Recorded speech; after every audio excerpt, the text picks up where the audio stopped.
coup de projecteur ce matin sur Europe 1. Quel bilan pour la loi séparatisme? Voilà 2 ans et demi que le texte a été promulgué. Entre autres mesures, il crée une police des cultes chargée de veiller à ce que les pratiques religieuses respectent bien l'ordre républicain. Plusieurs milliers de contrôles ont eu lieu, conduisant à la dissolution d'associations, à la fermeture d'écoles hors contrat ou de mosquées ou officiers des prédicateurs islamistes. Mais ces derniers, vous allez l'entendre, ont fini par trouver la parade, la délocalisation à l'étranger. Bonjour William Molinier. Bonjour Dimitri, bonjour à tous. Spécialiste sécurité défense d'Europe 1. William, vos sources vous alertent sur la grande évasion des imams radicaux. Oui, une grande tendance est en train de se dessiner sous les yeux du renseignement français. Les imams fondamentalistes quittent la France pour s'installer à l'étranger.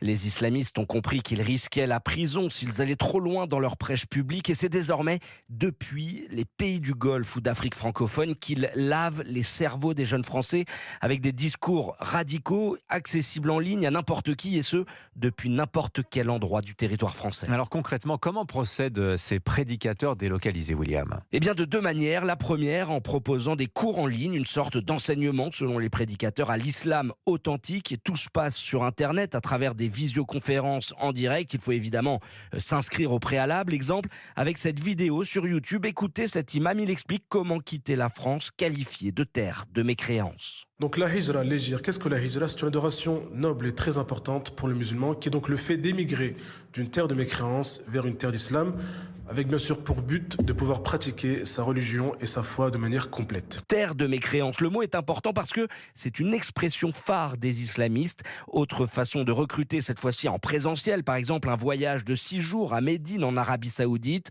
L'objectif est d'apprendre à ouvrir un commerce en adéquation avec la charia, une sorte de business training à la sauce islamiste. Tout est fait pour attirer les jeunes avec des activités nautiques, spa, tournois de foot, 2600 € le voyage all inclusive, 1000 € pour les 50 premiers inscrits. Les repas sont offerts et même une dégustation d'urine de chamelle particulièrement appréciée des salafistes pour ses supposées qualités médicinales. William, ces imams radicaux français projettent également d'ouvrir des mosquées offshore à l'étranger afin d'y faire venir cette fois de jeunes Français. Oui, exemple au Mali, à Bamako, où selon les informations d'Europe 1, un imam français de 47 ans, très connu des services de renseignement, vient d'acheter un terrain. Il avait déjà tenté dans les années 2010 de mettre la main sur des mosquées en Île-de-France. Aujourd'hui, il habite à Dubaï, il est très proche de plusieurs cheikhs saoudiens et manœuvre discrètement une filière de recrutement de jeunes franciliens.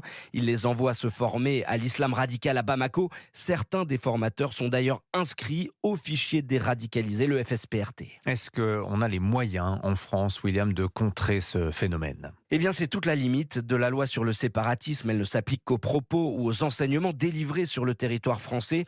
Et cette impuissance est d'autant plus inquiétante que ces imams francophones sont devenus de véritables influenceurs sur les réseaux sociaux. TikTok, Instagram et Snapchat, certains cumulent jusqu'à 1,5 million d'abonnés. Une nouvelle génération de jeunes salafistes est en train de naître, biberonnés par leurs aînés à une image négative de la société française. L'enquête du spécialiste sécurité et défense d'Europe 1, William Molinier.